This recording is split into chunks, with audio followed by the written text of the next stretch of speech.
ite fonne ne bele ko janko nandi ne mara kitabo président min ben kunde jang a fali si nyata lu ne fula aya ka dali juma kama pour kam mara ana so non kunde nyame be wala konnu jang kala ko tan fondu ma sen kana bin ko Gambian ko kala nya delo mi asam nga fali in 2016 delo le bonta dimol ba yata so le furiyanta wala mo be mani as am speak right now the government disappearance la test tiara si lota amol fa establishment the constitution ko do mbadi wala ni wala na ke Gambian ko la falinke ko la ngo mara kidabol ba sudo ni yalo ga bani ne la kunna abe democracy sabat lan to ko Gambia has decided Gambia ne decide ko ni ni yalo ga bani ne la kunna o ko ni na be gamba de Gambia ko la hidol kan de sam baro la ma sakunda ka bi na to nyel ko mara kidabol bi na mi yalo ga bani ne la kunna dum be so wala and seal o mara kidabo wala na tunkan dal similan ke dal similan tan ani woro dum da ko ne ka ba di draft 2020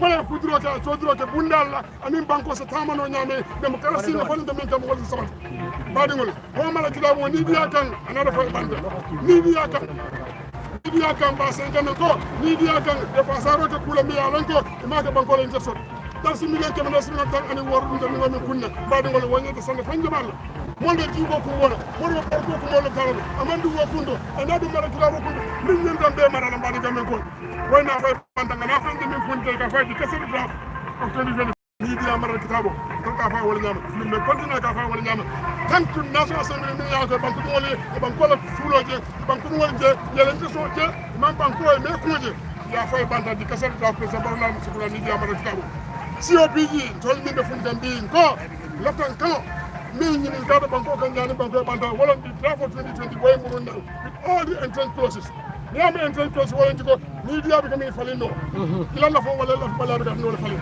madama mamuru wala kam ñala ko wala tam de mbade de ko bi lu mo lu na me ka ku ma de bala bala fo wala ba so gambe ko ko ka politicien no ka politicien ko ka padi no ka ko politica padi mi an ko be wuri kan be ku ba ko mi go da fa ko ina banko la mara da fo ñaadi ko van investi ko do do banko e mara luwa ngi ko banko kam mi yalo ko be sembe ndiro no ko banko dum wala ba ni wol luwa ko le foka ko so ko to se do ko man ndiro ke na ko to nyidi so min ke nan wala ke alna le funti ko do so te ba ni samol ko man ne so ko waran ton as executive ni afal hanna ba ko min ko do mala wala hulla ko me diste so ko mala ko lo to min nan kala ani makuru kan wala ndi draft 2020 wala fudroke ko la mi the 2020 draft constitution bring back 2020 draft constitution thank you Mr. Bojan bring back our 2020 draft constitution bring back dama ñaan askan bi di déglu ñoo xel ba ñëw dégloo xol ñu nekk ci biir réew bi ak ñu nekk bitim réew li ma fi gis daw na yaram lool te li ñuy woote lu ñëpp bokk ñëpp ci am cër réew bi dafa tollu foo xam ne lañ fi jógee woon la tax ñu soppi la fi ne woon 2016 Lamin Bojang wax na ko yëpp ci kàllaama Mandinka li téere satal réew bi nga xam ne moom moo ñu war a yóbbu ci Third Republic dañ disappoint trop nguur gi nga xam ne moo ñëwoon taxaw fii ci kanami askan bi mu ne dinañ fi def constitution boo xam ne dinañ ko seal sign and seal dinañ ko seal ba nga xam ne keneen ku fi ñëw du dem lu ëpp 3 termes 4 termes du ëpp lu dem ñaari mandat ñu ñëw daw yaram trop li nga xam ne doomi réew bi dépense nañ ci ñu dem ci téeméeri million ak fukk ak juróom benn ñii di wax ñii di wax ñaar fukki million soo mu doon lu daw yaram fu mu nekk ni expliqué wu ne Gambien fii wax ci plateforme si muy politicien si comme su ko naataango Lamin Bojang li mu wax ñi war na ñoom de government in waiting foogoon nañ ne tey ñoom ñoo fi war a jiitu parce que ñu ngi gis alkaalo attestation bi lu moo jur ci biir dëkk bi sàcc du jaaji élection bi ñu ngi ko sàcc balaa élection bi di jot alkaalo attestation bi yëpp mun na moo indi loo xam ne njut jaaji dëpp karta gi wala sàcc ji nga xam ne moo war a win foofu yëpp la moo jógee ko kon ñi doomi réew bi ci tuddi coalition of progressive Gambians kon Gambians si yëpp la lii coalition of progressive Gambians dañ ko jiite rek waaye ñi jëf bokk la comme ni ko Lamin Bojang di waaye bee dem ko bee ka kacca bee ke daa bu la ci bon bu dee ba tollu foofu noonu ñu expectoon des Gambians si li ñoo wax yëpp ñëpp a ngi koo dégga li ñoo wax yëpp ci plateforme bi donte nag ñaawlu na benn boor parce que dañ am lu ñu naxari am disappointment ci bunti takaderi mooy the office of the IGP parce que ku apply permit since July the 24th ngay jaabante 7 times nga soog a am sa permit bi démb lañ doog a am permit bi démb lañ doog a jot permit bi so apply for July so tactical diligence bii nii pour bañ announcement bi génn wala pour nit ñi yëg ko yébaane bi àgga pour nit ñëpp buñ cee jot pour ngay génn si lii tactical diligence bii na office of the IGP use te this is the hard fact man I was the one going up and down te suma brother Pa Aliou Jawara lii ci media lay wax te li ma wax nii tuuma la ma ko te dëgg lay wax parce que man askan gi laay taxawal man nekk ma ni protect ñoo xam ne they are looting the Gambians fu mu nekk nii dañ ñu waxoon yëpp 2016 to date dafa fiil askan bi ñoo rax ci doole Pa Aliou Jawara di ñu from July 24th of July jabante naa 7 times pour ma mën a jot permit bi ba démb laa jox ko jot permit bi. kan mooy Pa Aliou Jawara. Pa Aliou Jawara moom mooy di commander of the Interpol office of the Interpol moom ak Mr Mendy Charles Mendy foog naa moom moo amee di serious crime unit waaye ñooñu noonu tactical diligence bi ñu play to delay us with our permit dañ fail seen duties parce que liñ mujjee def engagement liñ mujjee def yooyu lañ waroon a njëkkee engagement liñ bëggoon a def liñ Pa Aliou Jawara bëggoon a def loolu la waroon a njëkkee parce que bu la bindee depuis July nga bëgg a facilitate dialogue between ñun ak the National Assembly members and the Ministry of Justice. You should have done that earlier. Balaa ñun ñuy binda sax the reminding letter October 15. Then letter bi ngeen bindoon the Minister of Justice ak letter bi ñu yóbbu ci National Assembly dañ leen ne su nekkee ne ñoom uyu nañ ñu parce que protest bi ñu def nii nekk ci ñu gënal ñun kan fi bëgg a protest soo gis parce que liñ njëkk a bëgg a def ñu am dialogue suñu diggante National Assembly members yi ak the office of the Ministry of Justice but guess what ñu bindaleen depuis July to date ak noonu ñu ne bindal ñu faale wuñ ñu tontu wuñ ñu toog ba ci last minute bi Pa Aliou Jawara di 29 of October ci la ma Pa Aliou Jawara commencé engage so engagement boobu noonu tactical diligence boobu lañ use pour bañ ñu teel a jot permit bi pour bañ a askan bi pour ñu wax askan bi ne lii ak lii lañ war a def bis indi bii la ngeen baal ma nag parce que dama am lu ma naxari dama am lu ma métti ci doomi Gambien si mooy moo politicien si suñ ne politique suñ ne teewoon tey politique tey gars yi fesal fi yëpp ak seen flag yi politique waaye suñ ne mbirum réew bi tey ka gis sa boppa mu doon lu daw yaram li ñëpp bokk ñëpp a ci am cër te suma naataango wax na ko ñoom they are government in waiting su nekkee dañ bëgg a good laws to govern them pour ñu mun a am better Gambia foog naa waroon dañ ciy jiitu tey. Bring back our 2020 draft constitution. It's a disgrace pour ñu war a toog suñu mbokki Gambien si. Bring back our 2020 draft constitution. surtout li Gambien si ñoo wax. foogoon nañ ne tey Gambien si waroon nañ fee fees. Bring back our 2020 draft constitution. di civil society si Bring back our 2020 draft constitution. Yeah, okay. Mbamo be konton. Bring back our 2020 draft constitution. Ngeta bale fa bati we go to the pool 2016 pour ka changes ke.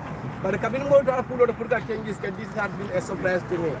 There is no changes. Every Gambian has asked we make a changes. We don't make a changes. We are still ruled by 1997 constitution, and this constitution is not a good constitution. This is why we all said that let us go to the pool and make a changes and make a better Gambia. And what can give us a better Gambia is only good constitution. What can give us a better Gambia? But we don't still have a better Gambia because we don't have a new constitution. The president recently there promised entire Gambia that if I come to the Gambia, if I've been a president in the Gambia, I'll bring a new constitution for you. Signed and sealed. This is part of his work, but he definitely denied it, and entire Gambia is sitting watching him as nothing has happened. Why something serious is happening? We are lost in a lot of things. In the folk and Jamal and Balwo na Balunya. Brutality Jamal lebe caring because of Munakara, Lua Mantra Maraka Marina Kendo Nyam. Amonia Jele 1997 Lua Memphako. Moment the Alan Kwebina do Kuola. Ibe able to make Tandila, Barnica Bondi do Kuola. He left a company sooner, let us sooner no night. But 2020 draft constitution in Biden. Ako, ni binane be bul kono kama tandila le ni be bondila jampane be bul kono kama tandila ni hani ya fo dindi wa dindi me ala ko ade sanki tan sabane ngaji ko abalon na luwaju ma beti abalon na luwaju ma beti ade to Gambia non e mbadi mo ngol be alon ne ko ni mo fulol kata nyo se yala referee ka tombo ne independent wala referee ka tombo ne independent bari de man sa kewni mol kata nyo se ale kata election no ko man sa kewle be referee tombo no wala be paya tombo no be paya no la nyaadi la bikis IEC ko nyande kala independent ko den o bana ni ala ndi dindi mo nyaako to dindi me ala ka be sangi tan ni saba ikaye ko ita dum nyina ngenda kada kelo la bari nyina ba tombo ne membe me fosta aba fo len ko hanide abe kala independent body te bora nyende jahli baake ke ba kamal dum mel yalla ngoy sangi tan ni sey sile kada way santora na karto fay dali no men kam mannaji addi eno bi dem be sirnga kam ba jibenka ngo man sey ko man sa atom mon say men biate te puray nanan ay fa sa biko nindam pamar lam namen tom wol be fa sa no adama baro ta bo tombo ne melan ko abe kala carte fay nyaton koti ay si wa ada adam baro fa sa al ngam kunguli nam fa jiben na banko je banko wala na molugul tan ngena bala fa bati ni aji be ngena bala fa bati ni aji ben to membe tama kanten Gambia banko kay kon to lebe tama kam pour banko la loi ken do sona itara banko la dawdandi ni dum tamo do ko ni ko loi nyal be kiri ni la ma ko ni ko loi nyal be kiri ni la police ko loi nyal be kiri ni la loptano de ko boro ma sop bar han tembe siring ko al ngala na loi de da loi man de da ni bala fa si ñente balu faale ñente balu borle la tan ko bongal al nga Gambia nolu mi da no election la nyaadi lan ko ngada election la kada election la man loi bu ko kendol soto man loi bu ko soto media la ñente kam maral kendol ta man di moje sidi ya men fo jambe ya moy janni sidi ba fo na fa Mr Ndiaye na ngay ko Mr Ndiaye ngay police be ben ke kan pour ka tar den lam public kana moy ngaw dam malatinna kabrin julay moy permission o safe pour ka nanan ka protest di mo ton ka dial yaadi banko la kibaro ka fa wato men wala mtir lewte kata arjumo kan ina ha dial arjumo sur banko di mon kana mo bante ko ko hanna atanu mo sabalana hanna ru mo kidin nan ndabe ka fula mala ke mo Gambia ani Gambia je ani nga 2020 draft constitution ani nga fasa Bring back our 2020 draft constitution. Bring back our 2020 draft constitution. In constitution ko na ay pende ma bande fudi me ala ko banku dimul na fanam. Dintol be nyaajale ni dara police station auto. Idara police da problème de podje. Ika fo ne town trip tanga ta arrestin. Ika town trip la ta ale da arrestin. So ita nyanta ka joban mbading. Imanya na ka jo. Koni ka fuaro silandi la sang pour ka police. Ika fuaro silandi la pour ka police. We need to take our constitution. Nin loi falenta. Nin debe falina. That's why you need a progressive constitution. Ila taka mo arrest. Ika fo ne credit go sang ya dun din na mabalo ko na ko. Ni ako ni ko switch of with the 4 dale. Ide lo credit go stop. At the end of the day, ni na kana mo arrest. Iba fo town report ay ta arrest. Na mo mari traje. Ila lost la ko dola. Ni ta lockdown.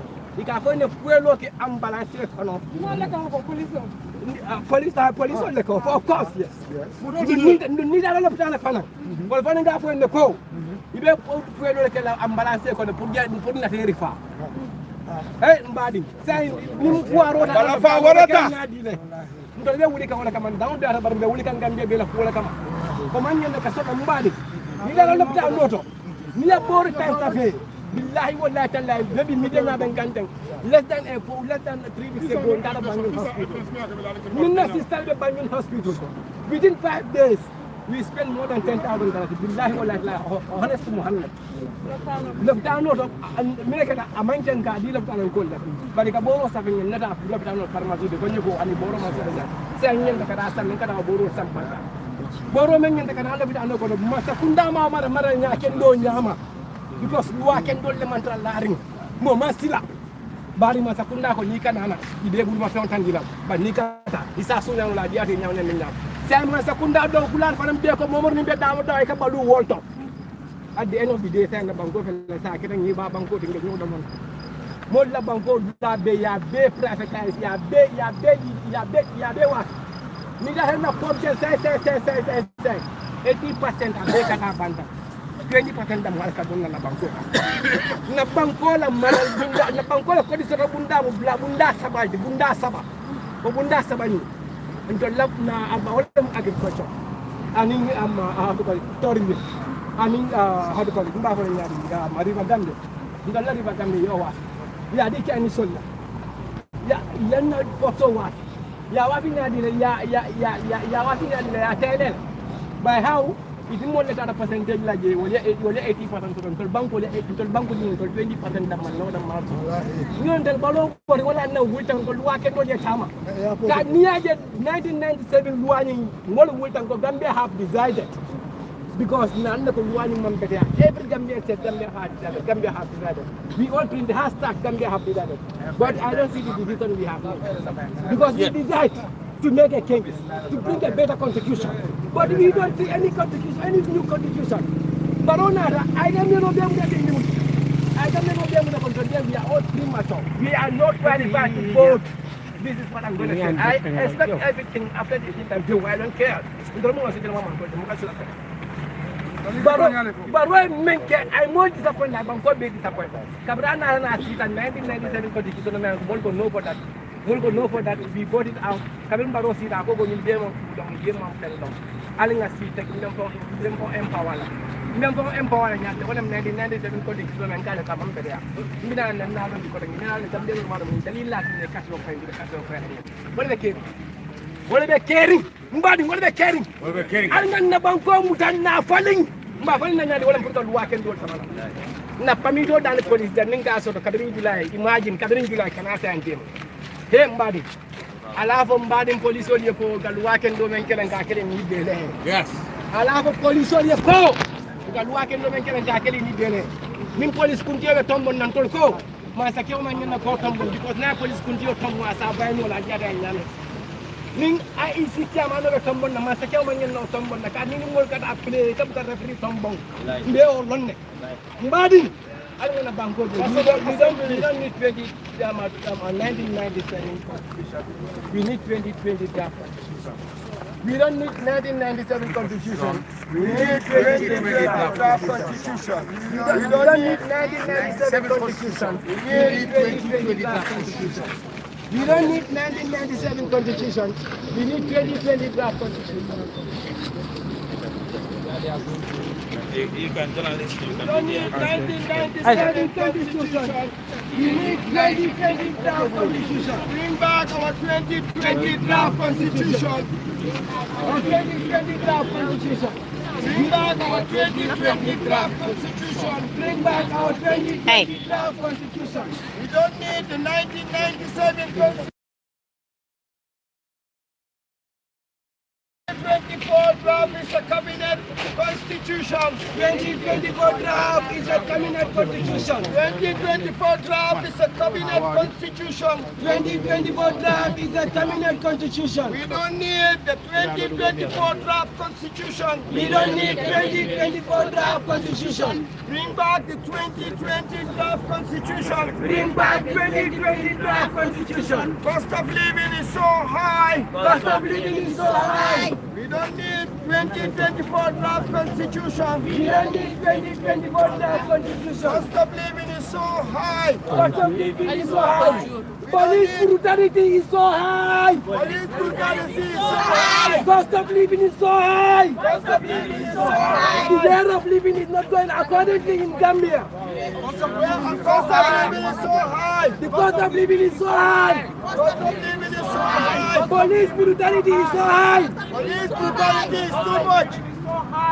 It's all been accepted because of the bad law.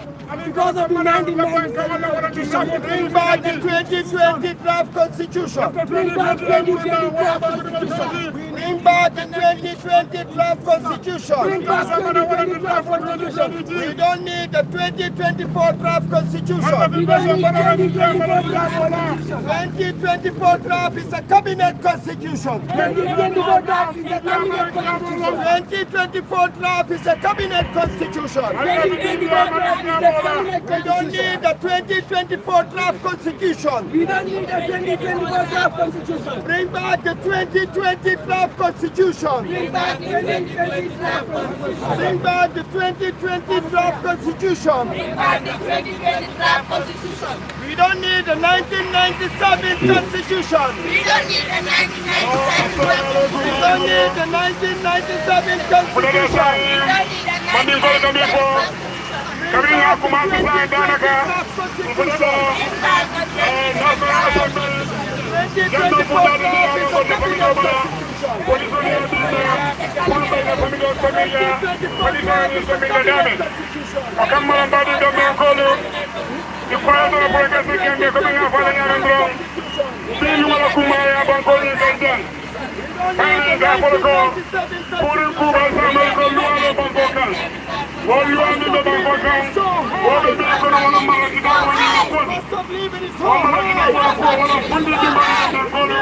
Independent judiciary.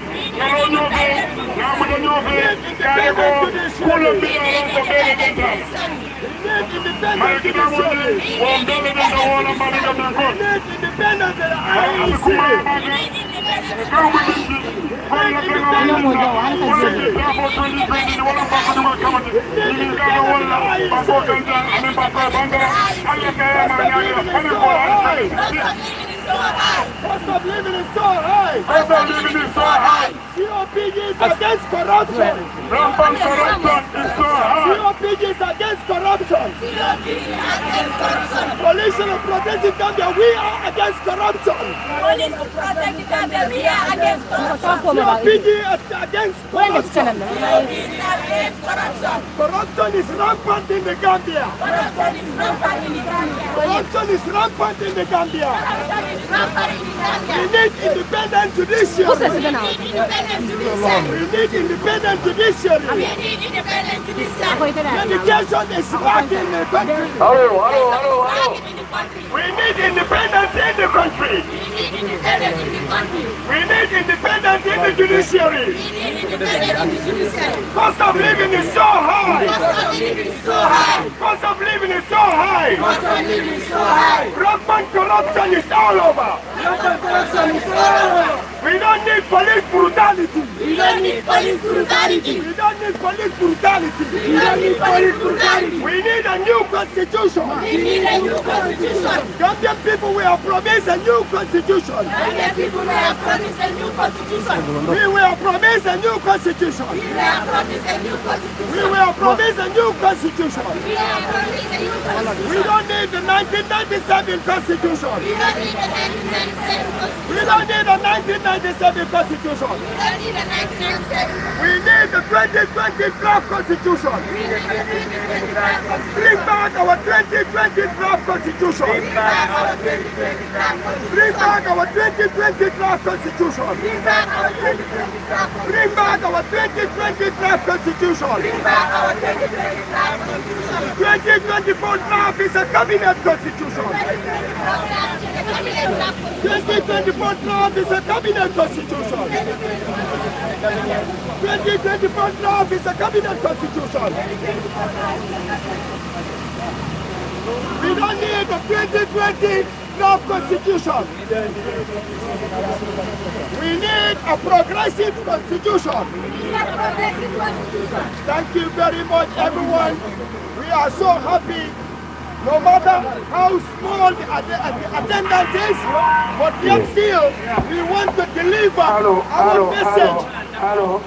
léegi ñu ngi ñaan askan gi pour dañoo joxe speech bi léegi comme nekk ne suñu secrétaire général bi ñu seen ku jaabi dina ñëw rek si press release bi su ko defee ñu teewlu ñu déglu ko xel te ñu wàññi noise bi tuuti ñu déglu wante parce que suñ déglu wante rek message biñ bëgg a jàllale ki ko déglu du soona so suñ defee loolu dina baax trop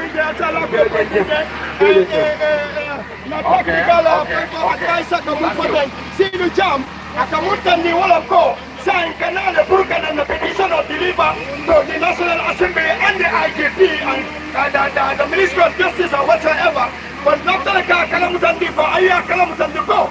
Gambia Bankutu wal Badaminto, Hanipi, Basura Ring, Lua Maralubukuto, Sula Tawala,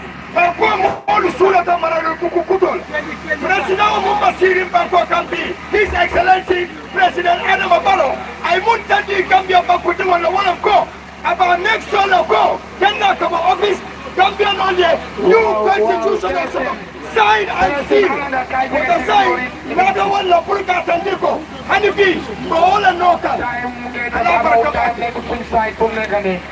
Lady Fumegani, Secretary General Celestin Kujabi, Kanganyori, Presidency, Askan, you take one. My young left in the cafe, you take one day. Sitting up there, no one is in the whole day. So the day you take one day hell. Wow, we don't be over the poker and your championship. But you tell me, like, Joe, the Secretary General Celestin Kujabi. Celestin Kujabi, so forever. Dinañ jox ay laamin bu ñal dina wax ci mandinka ba pare man dina sànni tuuti ci wolof so mbir bi ñu tëj ko foofu waaw loolu rek moom lañ fi am waaw jërëjëf Célestine ma jox la maa ngi wala may bu na la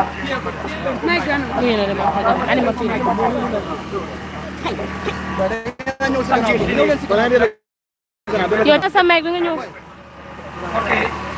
As delegated by my executive, here we have the statement we have for the press and all those present. I say good morning to all of you. Present. We acknowledge present all of you here. hey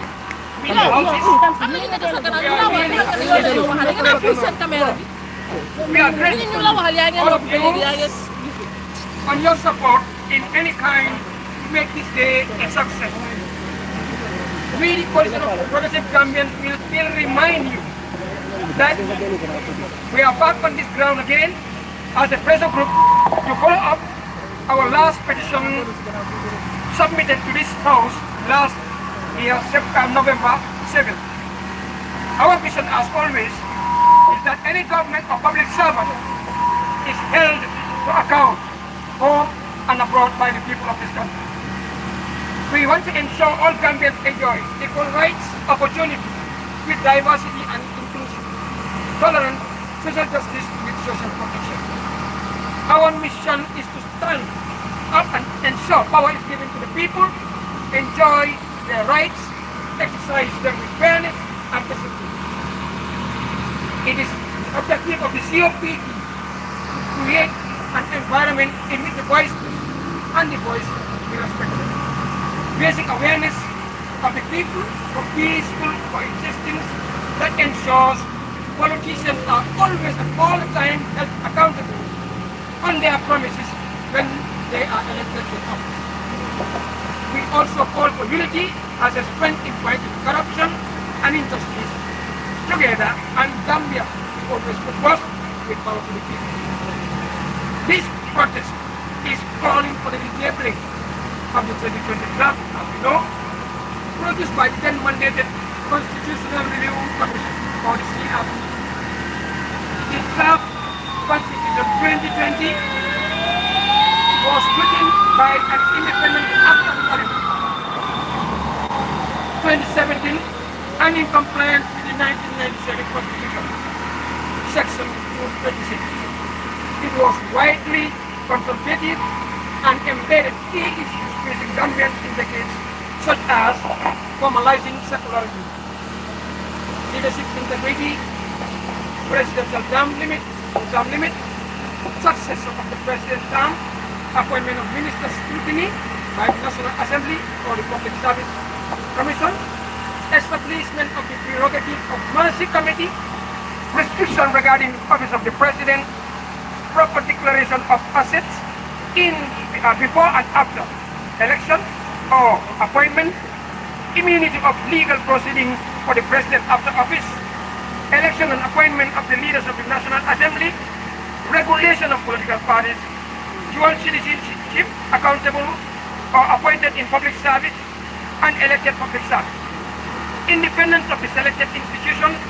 We all know as the Independent Electoral Commission, the Inspector General of Police, the Ombudsman, and all other institutions.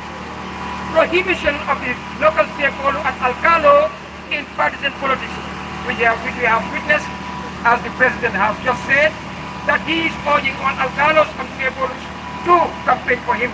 It's a matter of unconstitutional move.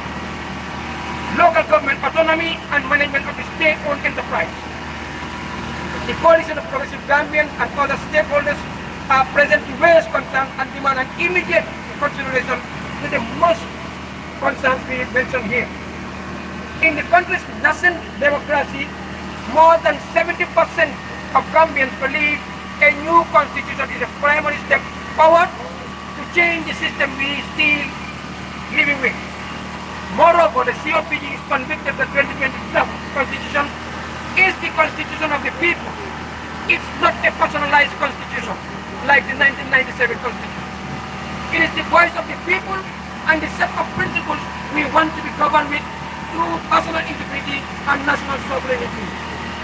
Recently, we were disappointed by the unconstitutional move by the executive and the Minister of Justice, who amended and omitted some of the provisions of the entering process of 2020 draft constitution without a proper consultation with respect for the Gambians and choice of the Gambia, and then brought forward what we call the 2024 model constitution, which we are not in line with and is unacceptable.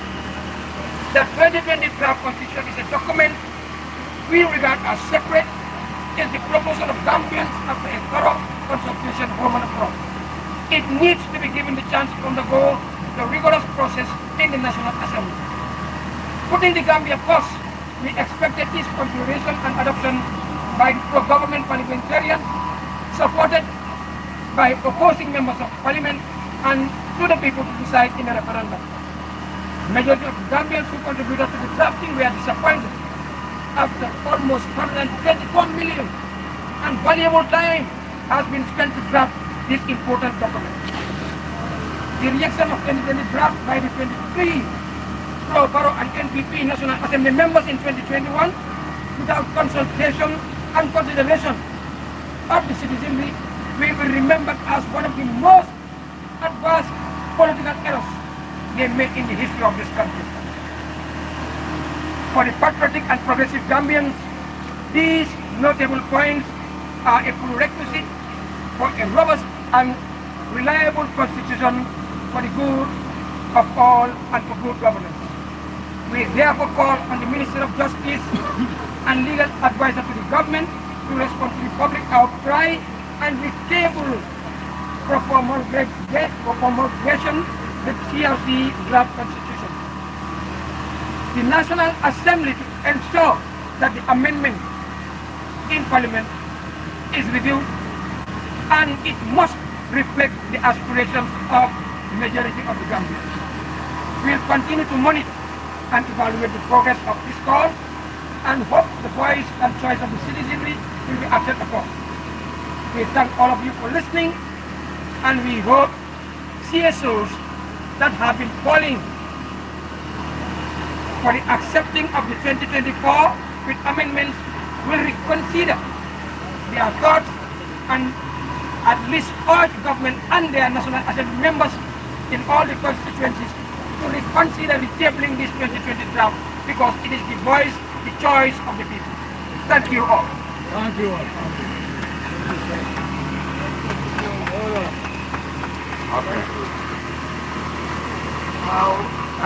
dañuy jël lu yàgg nag jox suñu kilifa ci kër gi fii nii suñu kilifa mu fi bàyyi Ibrahima Ndiaye mu ngi fii ci kër gi te moom moo nekk mag ci kër gi fii te ñu ne mag du mbokkum yàlla waaye yàgg nag moom xale yi bu ñu àndee mag bi baax nañu dox mag ñu kër ñu sànni ci seen kaal jërëjëf. asalaamaaleykum wa rahmatullah xam naa li ñu dajale fii te ñëpp xam nañ ko jaruma dugg ci loolu waaye suñ secteur bi coalition Toppal Gambia wax na li mu war a wax bu yokk ci loolu nag mooy dañuy dàq mbila rek njëkkee li mu war a wax yëpp wax na ko am na yoo xam ne xew na te war nañ see bàyyi xel te ñëpp xam nañ ne 1997 constitution bi boobu c'est dictatorial constitution boobu jàmmee daf ko defoon pour nekk king loolu la pare woon raw dolli mu def second coup d'état njëkkee ba mu waxee ne dañu appoint alkaalis yi ak chef yi foofu la coup d'état amee raw tool yi suñ ko leen président bi mu wax ne comme gouverneur si alkaalis yi ak ci suñu ko campagne loolu daw na yaram di teew am na ci yu ma xam ñu bëggoon taxaw last parliamentary election waaye li tax ñu withdraw seen candidacy dañ dafa ne soo taxawee ya manifesting your political ambition in the open and therefore dañ laa daxab sa liggéey kon nag man li ma gis mooy koo xam ne président wax da nga campagne da nga ko campagne actively muy alkaali muy chief muy gouvernement da nga war a resign wala nga bàyyi sa liggéey di te loolu correct it's illegal man li ma xam it's illegal kon nag li ma wax rek li ñu fee teg tey mooy ñu indi di 2020 draft constitution ndik loolu ni ko Sidi waxee ni ko Célestin waxee mooy ni nga xam ne Gambia fu nekk dëkk bi ak ñu nekk in diaspora ñëpp ñu si ëpp yëpp 90% dañu constitution boobu lañ bugga waaye nag gis nañ li xew 2024 draft bi insécurité dernière tegal ñu ko léegi nag daw na yaram di taxoon ñu génne fii jàmme te temps boobu de 2016 campagne bi coalition bi mooy régime change bi taw système change unfortunately léegi nag 2020 li ñoo def régime change ak système change ngeen xam ko xamuloo ko dafa tubaab yi bàyyi for the last 300 years moo fi nekk benn tey li ma mën a yokk si loolu rek exemple maa joxe mooy gis nañ di Public Order Act boobu tooyee ko tegoon pour contrôle ñëw soo seetlee suñu bëggi loi si benn tey tubaab bi li fi def indi judiciaire moo fi nekk suñu force constitution bi Gambie sa draft di ko tubaab yi ko draft joxuñu ko jawara style li may wax mooy wéccu doxalin bu seen wecc wéccu doxalin bu set wecc wéccu doxalin bu set wecc moom lañ nii daw na yaram éducation système bi ma joxe ñaari exemple dama war a li dafa na xari trop pour que de moo njaay benn xale taxaw 15 years of old ma ne ko dama war a gis sa papa ajuma mu ñëw lu ma seet naka def mu ne ma lanay ajuma 15 years old daw na yaram lanay ajuma loolu fa wal fi éducation système bi isage force ñu def seen ko tubaab te wallahi di egga nekk tubaab mukk tubaab bi dañ ñu bañ waxuma ne ñeneen système bañ waa indi ba tubaab li ma bañ mooy seen institution si den taxaw ne Afrique dafa dee suñ ko mënoon ñoo jël suñ réew mi dine taxaw boo ko jubloo xam ne li fi nekk correct régime change système change ngay soxla 2026 foofu lay ma suma kàddu jërëjëf docteur Baye Diagne ñu ngi koy jërëjëf ko sant waaw ma tàmbalee foofu rek yaram tawatina man ngi la Sidi Thiam doon di former chairman of the coalition of progressive Gambians ma jeexalee suma man ci laa nekk di technical assistant of the coalition of progressive Gambians tey nag man boo sama waxee mooy ci askan gi mooy doomi réew bi dañoo jànkuwanteel li ma métti moo leen métti ci toog ci kër gi tey war a ñëw ci biir fii nii pour ñu ne luwaa ju baax moo ñoo yóbbu ci réew bu dal luwaa ju baax mooy mun a tax yow mi nga xam ne yow politicien bi government initiative mu mun laa gaay nga xam ne kenn du mun a sàcc sa karta kenn du la mun a luubal parce que nga fekk am nañ good laws in place so suñu amee good laws in place aussi moo amee jikko ji bon système bi when you have good system in place système bi nga la yar boo ci 2020 draft constitution bi loolu dafa ruslu sax gannaaw buñ leen doolelee fii ci national assembly bi CRC bi national assembly moo ko dooleel ñu wool doomi réew bi yëpp ñu nekk ci biir réew bi ak ñu nekk bitim réew ñu dépense yi du dem ci téeméeri million ak fukk ak juróom benn ñii di wax téeméeri million ak ñaar fukk kon nag loolu waruñu ko woon a sànnee gannaaw loolu gis nañ ki nga xam ne moo ñu jiite tey muy président bi gis nañ li ñu fi waxoon dina fi indi constitution boo xam ne kenn du fi dem lu ëpp ñaari mandat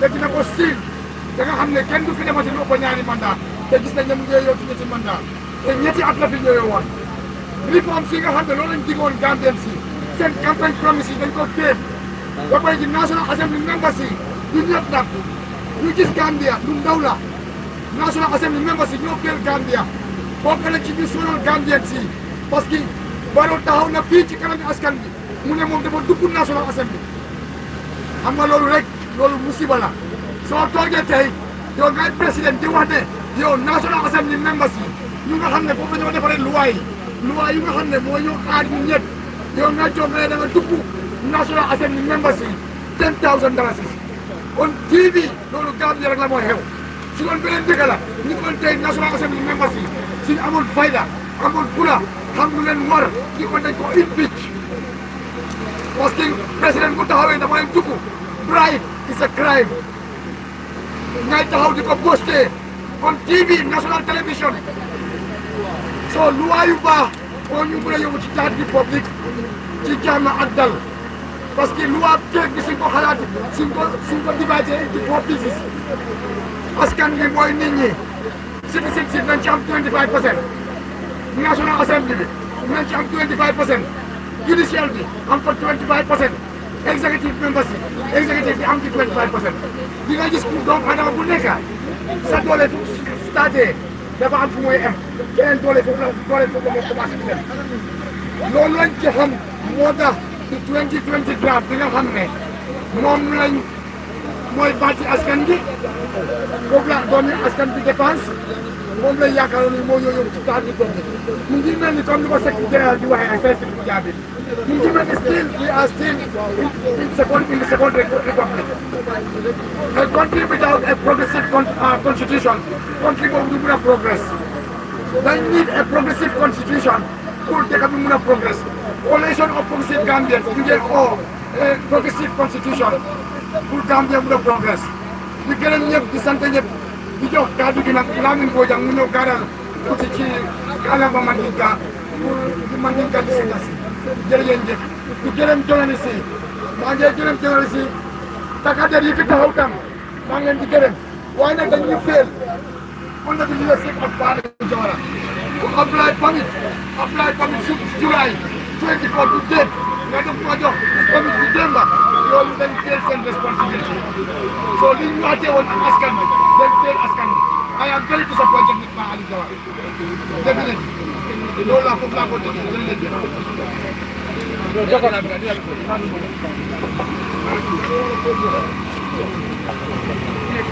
yo assalamu alaikum baadiŋolu kalbe sendo kalbe jayi kabare police la karala lambang journalistol min naata jang ani bankudiŋol min yaalo ko yela waado soto kala dabla kudo mi yaalo ko bele dende wala be boban ko la kooti coalition progressive Gambia commandiro tan to ba yaado ko yakan bare be commandiro min ke tan ka totoro kan min na bon banko be la kooti bayden ka boylen ka ko luwale be banko kan on luwala ko wala fundindi min mudi dafo 2020 di bayri banko ngol falin ko la in 2016 ñinin kaata banko kan jaani banko e banda Allah taala mala nyaadi de pour que bo marna nyaa ko mi yaalo ko ko be ñun kunde jan sanji monni fula wala 1997 mala kitabo be son dara ko min be ñun jan sanji monni fula ko na aya falin ala ni di al kan mi ye signa tan dul si kamre president baronal ko ay sono de campagne ko na sa del ni na tindol kan na banda bazo ni ne fonje ko falin ko la Gambia mala kitabo kudo so la min be ñi la kurunna ikafo mi Gambia kudo oto kukuto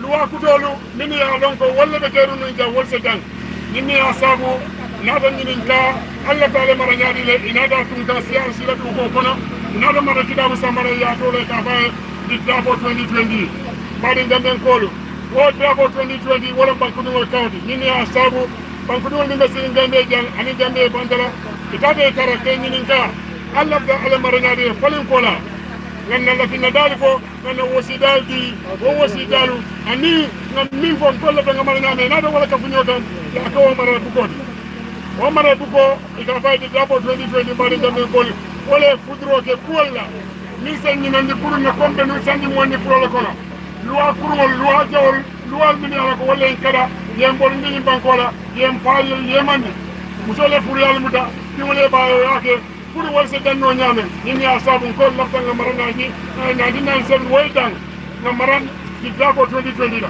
on bani ngame ko ite banku ngai fo nyini nga ite min tar in 2016 pour que falin bro sudandi fo nyini nga Gambia marata na dinan sen ni santi ko ndo han sai la hidol min ya ko ya tanni na banda ba na sade na tundol kan ko reform so le kala abo reform so kono security sector reform bunda min institutional reform ye kondi de banda bari fan ni de banku do hani sai o reform so min ha wallahi dol kay ya fonni wal man dar kere wala saw han sai de kan fon ko mine ya sab hansa economic mi ya lon ko bandal banko sojero lon sanji ko hansa be banko kanja oto security sector ko mi ko danye masa kunda man ta sin ko ken do ta kan na fulo be dunga kunna bar masin ko mi satina hansa economic bi jan ni la mandat bina banne ko min jawlandi ko masa kunda kada ECOWAS ka hoy ko aninda mbaldan la anina mandat la ba ko waya tan ni ko il faut mi la do ta ga manje inni asab di projet pour dosi dem go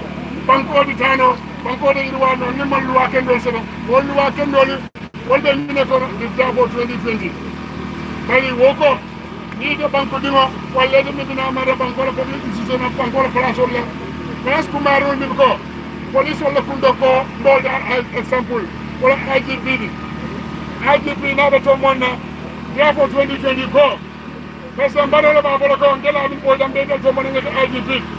Service Commission, Why Sonda Tomondrola, Namudola Bangola Bandabano. Niaja ko National Assembly. National Assembly no Bundaji, Nyabetin ni Minate, Nimu Bumoji Niawako. No Mola Tomonje, Itaba Sinje, Ni Bonan na Tundoto. Bari ni ko han ndabara tundo mi ko mo es. Ni ko ben na agenda kunnaji. Bari mo kinna to mo brana agenda nya tulo tije. Ala sabu asakuma bage di dafo 2020 dolori choli gamba pusta banko bela inteso bage ka waka mamba bage jambe ko la bala fa wata bage jambe di ngolle mi be social media be nyo banena mi be on social media be nyo tumina mi be on social media ko ka kala fa la nyo ka ile nala ko banko di tano albe fa ka keyboard warriors on social media nendiro ni ñoo kele ko ni ñoo tumo on social media te Gambian ko la ko mo jara ali fa ñoo ne woni ñoo kele ko on social media mbadi Gambian ko ali nga Gambia tam ni nga bankoje ali nga da boron na jibadale nga boron koole ali nga banko tam ni Gambia nga jent so nga ni ko no odi don ko to mi ya ko man ni ko ka ko ko tan konta do ko na ta do min be ka ko na Gambia kili di mi ka ko do tande to Gambia pour la sini samo wala kan dol diamu ni wala ba lo ni kan tulo kono ni wala mun na lo suula dati ba yen to mi ka diamu nga janne so da la do tan oto be den do fenn mi ya lo ko ni nga mu da jofe lafta fa da na fa da banko ni police mi ngalo ni nyati wala bi ni ko mo be bala na do fulal lo bari be ka mo suwal ko na ko dal ko lo dol lo ko tol lo bari wol lo ba ki fa wol lo bari mu so lo ina banko be do ko je banko le oto ni be kayin be banko ni na ko do comme de banque do mi yalla ko basiri la sokono ci man na bi kay da black wala zo proteste do be comme do mi ko banko la mara ci dabo ite min basiri marsedo ite mi yalla ko ye tan do ni fonde man bare kana ika ni ko ni do proteste ke fan wala no proteste lalu woni man haji sodo ike fonde ne oto ba do dem ko ay nan ne ko ñoo ko ngam da ko banko ko do ba do fala sida pour que no kami do so mi ngalo mi samani fale ko ko nya o kama sa ndam samani da silo de la pour min nyante donc pour que petition ta ay lo kana fundi kana petition dia ba den do ma de la ari abal ko wata ba ngam dem ko lu ka tan ka de gelo solo ba fala do an min ba da ko ba tinna ni kuma kay fundi ka do la min dal ko man nan ma be ni dawro di ala barka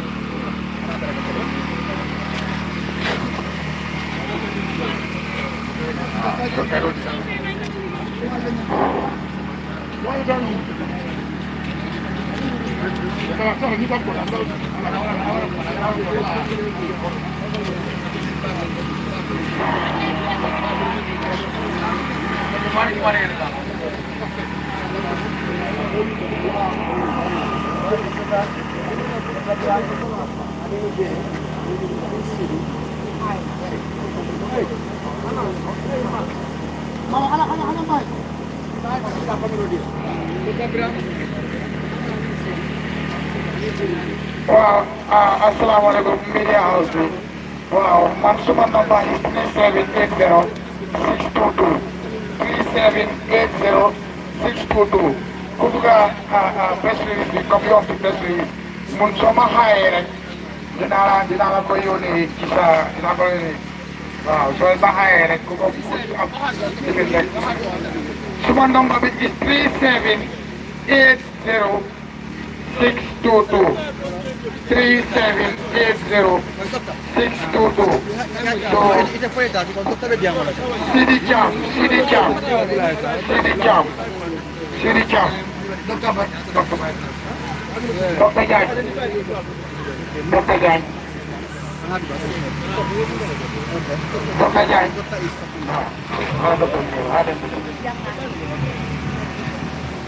Dr. Jan.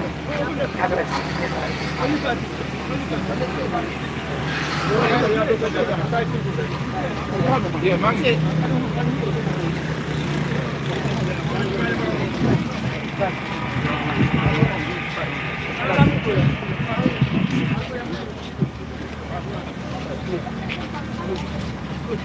Hey, man, you mad?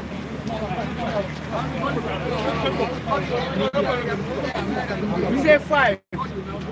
Doctor, go. Doctor, go.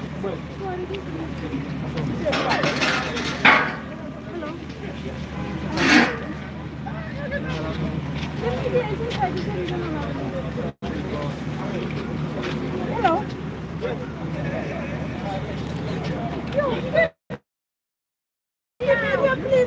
Hey, media, let the media. I know the media. But the media should have to go. Boy, Lambola. Media man dunde. Media. The media should have to go in. No, our police got me over there. But media ain't not doing it. Well, press should have to go. Hey, if a press call, I'll do one. I don't know about it.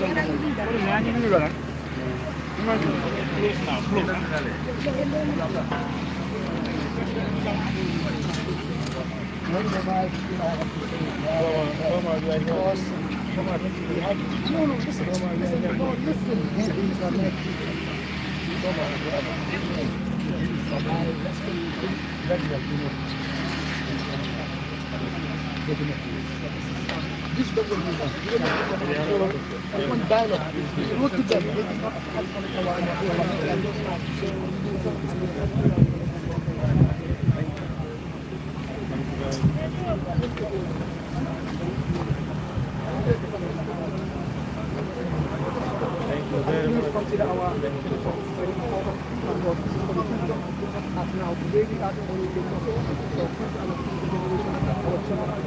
The laws we may not access to and the laws of the laws considered from the Gambian, from the government. We address it. We give you our commitment to development as well as our marginal democracy. We continue to work towards in the organizing that the Gambian will have unity, express themselves freely.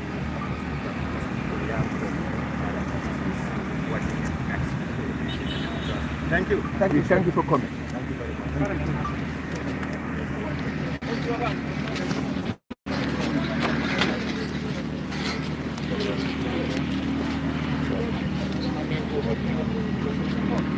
Thank you.